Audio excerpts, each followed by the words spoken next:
Hello बच्चों, चलिए प्रश्न पढ़ते हैं। प्रश्न दिया कि निम्न में से कौन से गुण ठोसों द्वारा दर्शाते हैं।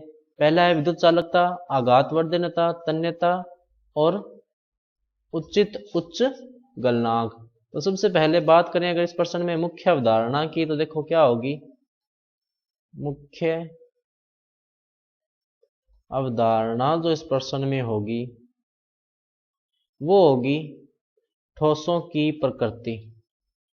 ठोसों के गुण लिख सकते हैं अपने, ठोसों के गुण। तो यहां पर इसने क्या लिखा है कि विद्युत चालकता होनी चाहिए। क्या होनी चाहिए? विद्युत चालकता।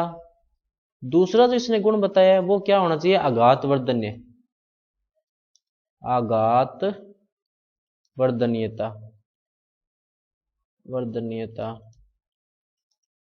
तीसरा जो इसने गुण बताया है वो क्या बताया है? तन्यता। और गलनांक भी क्या होना चाहिए?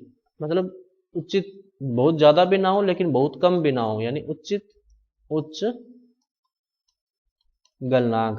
अब अगर अपने बात करें इन चारों गुणों की, तो सबसे पहले गुण की अगर अपने बात करें तो विद्युत चालकता जो है वो धात्विक ठोस भी दर्शाते हैं और आयनिक भी दर्शाते हैं।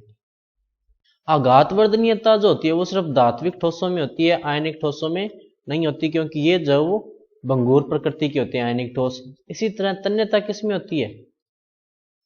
धात्विक ठोसों में। यानी तन्यता यानी कि इनको खींच के एक लंबी तार बनाई जा सकती है।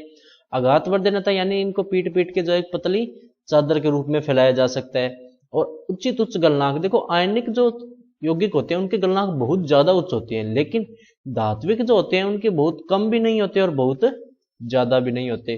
तो चारों गुण जो किस में पाए जाएंगे? धात्विक ठोस में। तो सही विकल्प क्या होगा? विकल्प नंबर बी, यानी धात्विक ठोस। तो बच्चों ये था आपका उत्तर। मैं आशा करता हूं आपको समझ में आया होगा। धन्यवाद।